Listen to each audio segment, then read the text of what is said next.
Good morning dear student, KD classes में आपका स्वागत है। आज आपको हम जूनियर के मैथ क्लास 6 से 8 में मैथ बेसिक मैथ में इंट्रोडक्शन टू अलजेब्रा बीजगणितीय परिचय या बीजगणित का परिचय पार्ट 2 दूसरा भाग बताएंगे। पहले भाग में आपको हम बताए थे कांस्टेंट और वेरिएबल के बारे में, और आज आपको हम बताएंगे टर्म के बारे में, पद के बारे में, जिसमें आपको कांस्टेंट और वेरिएबल दोनों मिलेगा। टर्म में जो है कांस्टेंट और वेरिएबल दोनों आपको मिलेंगे, जो कि पहले वीडियो में टर्म इसके वेरिएबल और कांस्टेंट को बता दिए थे। तो चलिए आज हम आपको टर्म्स के बारे में बताएंगे कि टर्म्स क्या है, पद क्या होते हैं। तो टर्म में हम लोग कहेंगे प्रोडक्ट में से आपको पता है गुणनफल, product of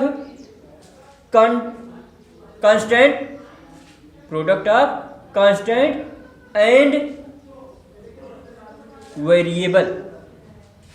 constant and variable is called terms. क्या होगा कि कांस्टेंट जो होगा और वेरिएबल दोनों का गुणनफल जो है टर्म्स होता है। टर्म्स वेरिएबल और कांस्टेंट का गुणनफल। तो डिफिनीशन हम कहेंगे, इसकी definition product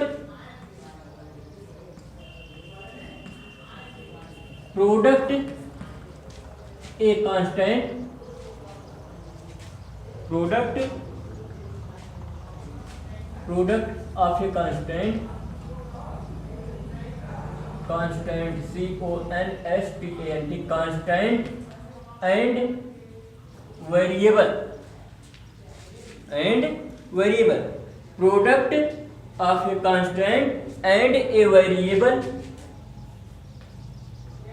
of a variable होता है VARI है, VARI variable. Product of a constant and variable is called term,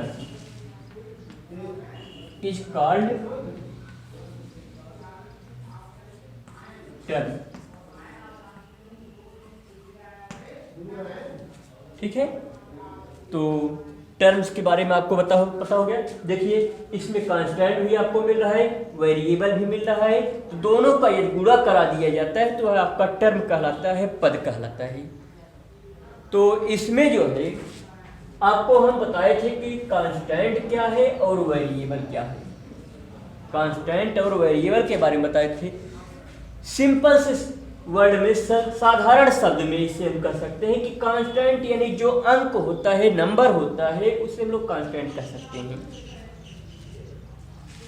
किसी टर्म के साथ, किसी पद के साथ जो संख्या लगी होगी उस संख्या को हम लोग जो है कांस्टेंट कह देंगे, और उसी के साथ जो अक्षर पद लगा होगा या उसमें आपको अक्षर वाला पद मिलेगा उसे जो है वेरिएबल पार्ट कहेंगे।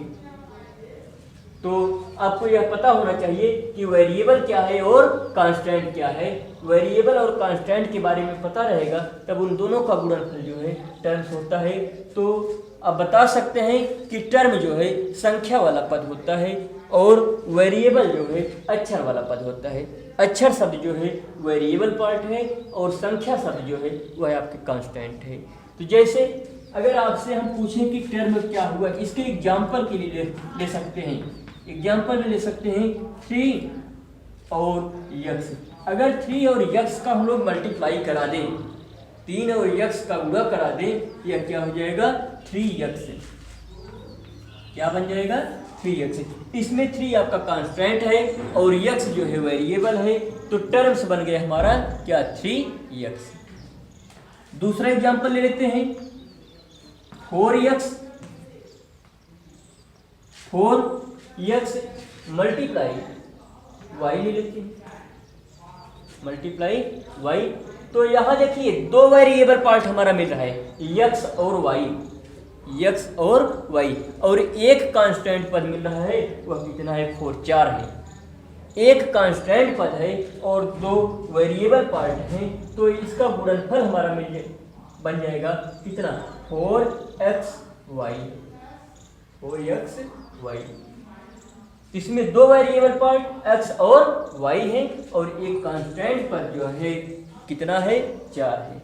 तो इस तरह से आपको अगर अलग भी करने के लिए कहा जाए कि वेरिएबल, कांस्टेंट और टर्म को अलग अलग लिखिए, तो हम बता रहे हैं कि आप कॉलम बना लेंगे टर्म्स के लिए और एक कॉलम बना लेंगे कांस्टेंट के लिए और एक कॉलम बना देंगे वेरिएबल के लिए।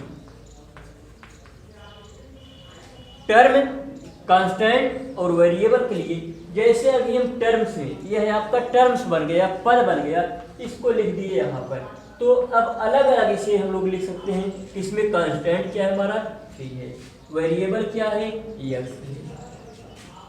लिख दिए 4xy अगर ले लेते हैं, इसमें कांस्टेंट हमारा जो है 4 बनेगा और वेरिएबल में जो है x और y, x एंड y, इसका वेरिएबल हो गया।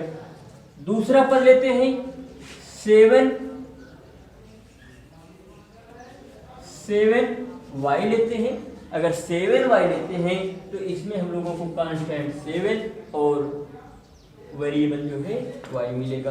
तो इस तरह से कांस्टेंट और वेरिएबल हम लोग इसमें से जो है छांट करके जो है अलग कर सकते हैं। ठीक है, तो इतना नोट कर लीजिए। फिर कुछ प्रश्न भी इससे संबंधित आपको बता देते हैं। पहले नोट कर लें आप लोग इसको, फिर आगे बताएं। हाँ, तो देखिए बच्चों, यदि आपसे प्रश्न पूछा जाए 4xy find the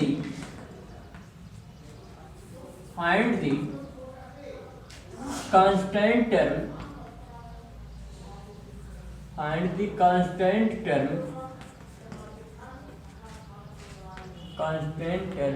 in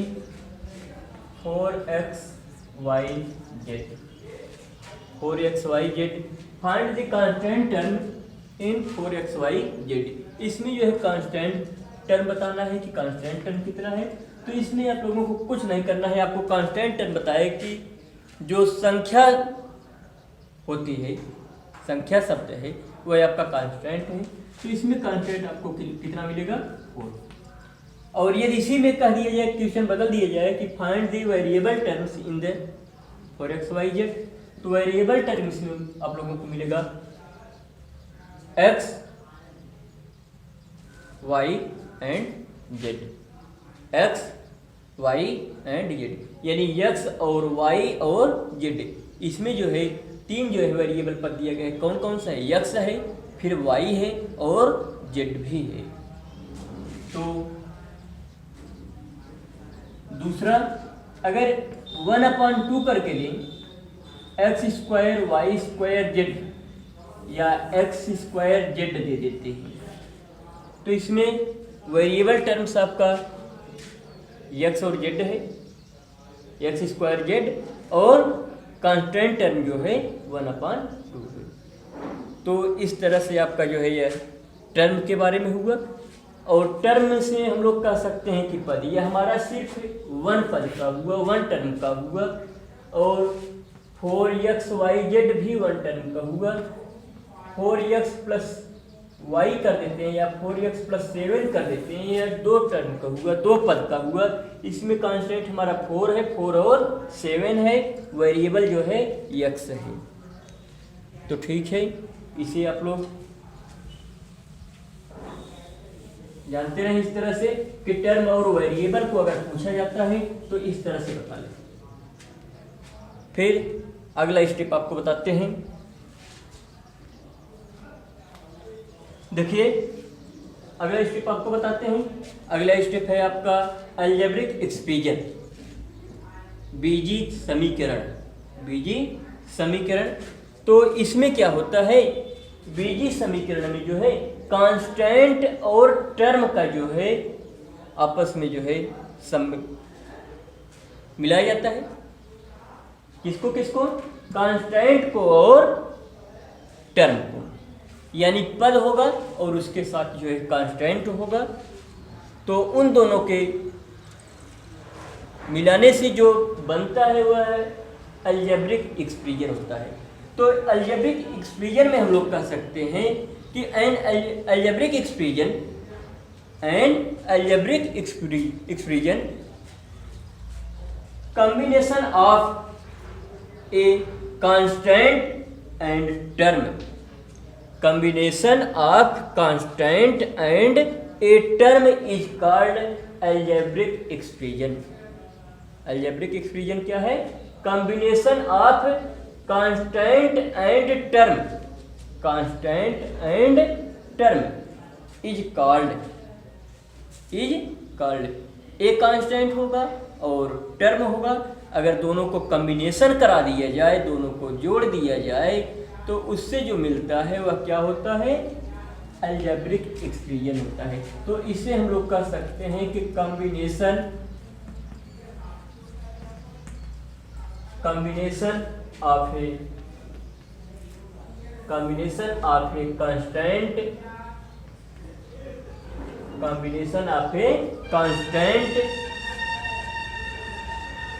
combination of a constant and a terms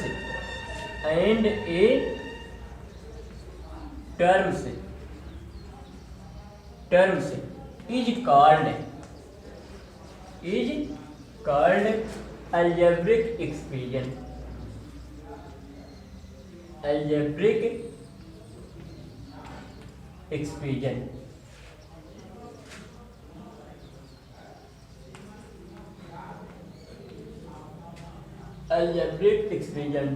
SSION,